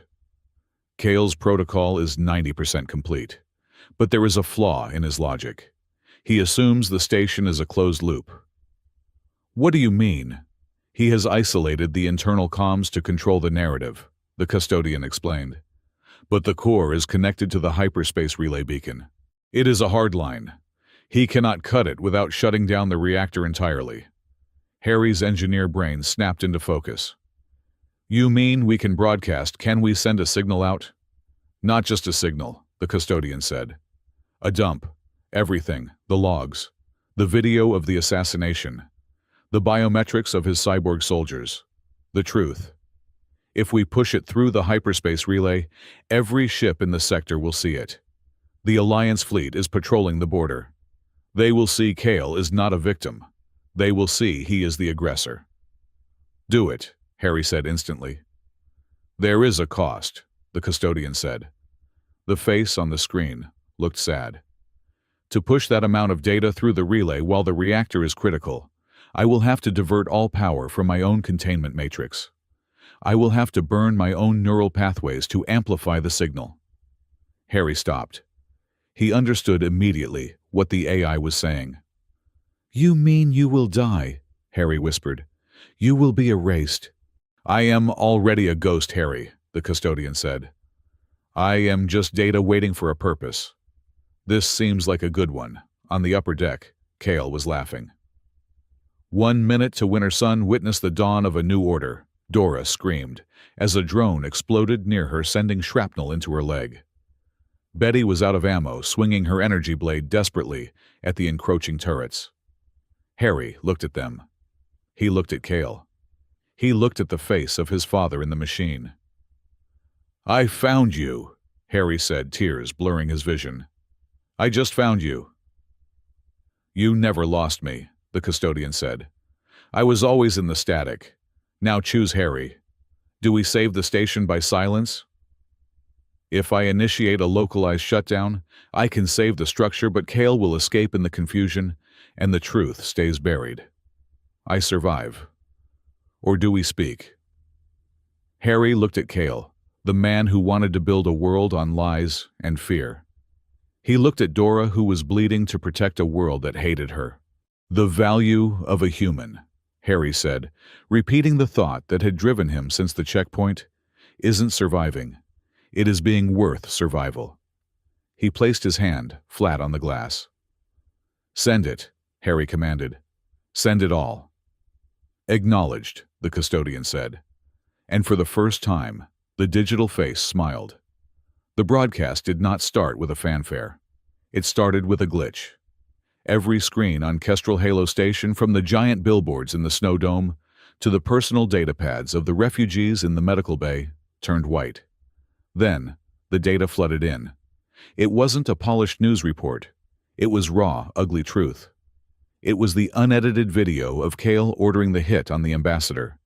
It was the schematics of the cyborg bodyguards, proving they were illegal reanimated citizens. It was a live feed from the core, showing Kale standing over the overload controls, while Dora and Betty bled to stop him. But it didn't stop at the station. The signal punched through the atmosphere, riding the hyperspace relay beam like a spear of light. It hit the receiver dishes of the United Alliance fleet 3 light-years away. It hit the trading vessels in the orbit. It hit the Noctari clans lurking in the shadow of the asteroid belt. In the core, the black glass of the console began to crack. Smoke poured from the vents as the custodian burned its own circuits to push the signal. "What is this?" Kyle screamed, looking at his wristcom as the truth played out on the tiny screen. "Stop it! Stop the feed!" "I cannot," the automated system replied. "External override. The call is coming from inside the house." Kale looked down at Harry. Harry wasn't hiding anymore. He was standing at the dying console, his eyes locked on Kale. "It is over, Soren," Harry said, his voice calm amidst the chaos. "Everyone knows." Kale's face twisted. The mask of the savior fell away, revealing the terrified tyrant beneath. "If I go down," Kale shrieked, slamming his hand onto the console, "I take the light with me." He didn't try to stop the overload. He tried to accelerate it. He wanted to blow the core manually. "No!" Dora screamed. She vaulted over the server bank. Her leg gave out, but she rolled, coming up with her stun baton. She threw it. It wasn't a lethal throw. It was a distraction. It cracked against Kale's shield, making him flinch. That flinch was all Betty needed. She didn't use the stairs.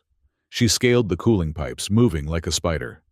She crested the platform railing behind Kyle. She didn't have her blade, she had lost it in the melee. She had nothing but her hands and her teeth. She tackled him. Kale and Betty went down in a tangle of limbs. The hard light shield flickered and died. "Get off me, you mongrel!" Kale shouted, reaching for his sidearm. Betty headbutted him. A brutal, solid sound. Kale's nose shattered. Dora was there a second later, limping but fierce. She kicked the gun away. Kale scrambled back, crawling toward the edge of the platform, toward the drop into the reactor. "Stay back!" Kale yelled, blood streaming down his face. "I will jump, I will end it!" Betty lunged forward, grabbing him by the collar. She held him over the edge. The heat of the reactor blasted them. Kale screamed, his feet dangling over the abyss. "Do it!" Betty snarled. "Let him burn! It is poetic!" Dora stood beside her, her hand on her own knife. She looked at Kale with a hatred that was cold and deep. "He killed our unit. He tortured the old man. He deserves the fall." Harry watched them. This was the moment. The vengeance. It would be easy. It would be satisfying. "Dora. Betty." Harry's voice was quiet, but in the sudden silence of the command deck it carried. They looked at him. "If you drop him," Harry said, walking up the stairs, his steps heavy with exhaustion, "he becomes a tragedy. He becomes the man who died for his cause. He becomes a martyr for every other fanatic out there." Harry stopped next to them. He looked down at Cale, who was whimpering, swinging over the fire. "Don't give him that," Harry said. "Don't let him be a legend. Make him a prisoner." Betty's grip tightened. She wanted to let go. Every instinct in her body screamed for blood. Dora looked at Harry. She saw the same man who had helped a child at a checkpoint, who had fixed a heater for refugees, who had chosen to save a ghost instead of himself. Dora placed her hand on Betty's arm. "Pull him up," Dora said softly. "You are kidding me," Betty spat. "Pull him up," Dora repeated, her voice commanding. "We are not him." Betty let out a scream of frustration, a primal roar, and hauled Cale back onto the deck. She threw him down on the metal grating. Cale gasped, coughing, trying to rise. "You are weak," Cale wheezed, laughing through his broken teeth. "You should have killed me. I will come back. I will spin this. I will." A massive shadow fell over the station. Through the transparent dome of the core ceiling, huge shapes descended. They were not Cale's drones. They were sleek silver and bore the insignia of the United Alliance Navy. "This is Admiral Vance of the UAS Redemption," a voice boomed over the station's emergency frequency. "Director Cale, you are hereby under arrest for crimes against sapience, illegal bioaugmentation, and conspiracy to incite war. Your security codes have been revoked. Stand down or be vaporized." Cale stared up at the ships. He looked at the live feed on the wall, showing Alliance Marines breaching the station's airlocks, not to attack, but to deploy medical teams. He saw human soldiers helping Naktari civilians out of the line of fire. He saw the war he tried to start turning into a rescue mission. His narrative hadn't just broken. It had been rewritten. Kyle slumped. He didn't say anything else. He just looked small. Harry walked over to the main console. The Winter Sun protocol was powering down, overridden by the Alliance's remote hackers. The red light faded to a safe, steady blue. But on the black glass, the face of the custodian was fading too. The lines of code were unraveling. "We did it," Harry whispered, touching the screen. "Dad, we did it." The face flickered. It was barely visible now. "I saw..." The custodian's voice was faint like a radio signal, drifting into deep space. "Harry, the room." "The room," Harry asked, tears running freely now. "Room 704, the custodian said. "I manipulated the booking algorithm. I needed a variable. I needed someone with my biometrics to access the vault, but I needed someone with a heart to make the right choice." Harry froze. "You set me up. You booked the room." "I couldn't predict the outcome," the voice confessed. "I didn't know if you would be brave enough. I was testing you, because I was too cowardly to finish this myself when I was alive." "You used me as a failsafe," Harry said, a mix of anger and awe in his chest. "I used you as a hope," the voice faded further.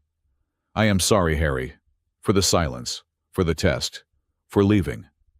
The screen began to go dark. The intelligence was dissipating the energy required to send the broadcast, having consumed the matrix that held the consciousness together. Harry leaned his forehead against the cold glass. He wanted to scream. He wanted to hug the machine. He wanted 15 years of missed conversations. "You picked a terrible way to be a dad," Harry choked out a laugh, breaking through his sob. "Leaving me a galactic conspiracy instead of a savings bond." "I love..." The audio cut. The face vanished. The black glass became just glass. The custodian was gone. The architect had left the building. Harry stood there for a long time. He felt a hand on his shoulder. It was Dora. She didn't say anything. She just stood there, leaning her weight against him, offering a silent, solid presence. On his other side, Betty sat on the railing, cleaning her knuckles, but she was watching him with something that looked suspiciously like respect. "He was an idiot," Betty said softly. "But he was a useful idiot." Harry wiped his eyes. "Yeah, he was." Epilogue. 3 days later. The Kestrel Halo station was still under martial law, but the atmosphere had changed. The fake snow in the dome was white again, pristine and calm. The repairs were underway. Magistrate Selena Hark had taken temporary command. She was efficient fare and currently very busy dismantling Kale's network of corruption. Kale himself was in a maximum security transport, on his way to a tribunal that would likely put him away for 3 lifetimes. Harry sat on a bench near the frozen lake, watching the repair drones fix the ice sculpture he had blown up. His arm was in a sling, and he had a bandage over his nose, but he looked cleaner than he had in days. "You look like a tourist again," a voice said. Harry looked up. Dora stood there. She wasn't wearing her tactical suit. She was wearing civilian clothes, a thick winter coat and a scarf. She looked normal. Beautiful, but normal. "I am a tourist," Harry said, patting the space beside him. "My holiday was just a little more active than advertised." Dora sat down. "The Alliance is granting amnesty to Unit 7. We are free. No longer weapons. Just citizens." "That is good," Harry said. "What will you do?" "I do not know," Dora admitted. She looked at the stars through the dome. "I have never had to choose before." "Choices are the hard part," Harry said. "But they are also the fun part." "Betty is leaving," Dora said quietly. Harry blinked. She says she needs to find out who she is when she is not being my shadow," Dora said. There was sadness in her voice, but acceptance too. "She took a job on a freighter, security detail. She said she wants to stab people in different star systems for a while, expand her horizons." Harry laughed. "That sounds like her." "She told me to tell you." Dora paused, a rare flush coloring her pale cheeks. She said, "Don't be boring." "I will try my best," Harry promised. They sat in silence for a moment, watching the station rotate. The light of the local star hit the snow, making it sparkle. "I still have the room for 2 more nights," Harry said, looking at his hands. "The booking is non-refundable." Dora looked at him. The violet in her eyes seemed to warm up. "It is a small bed," she noted. "I sleep on the edge," Harry offered. Dora smiled a real smile, one that reached her eyes. She leaned in, resting her head on his uninjured shoulder. "We can share," she said.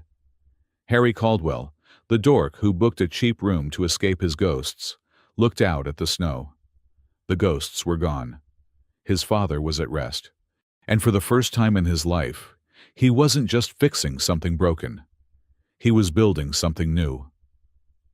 "Okay," Harry whispered to the universe. "Okay." From the departure deck above, a shuttle blasted off, carrying Betty Vale toward the unknown. She watched the station shrink in the viewport, a small smile on her face.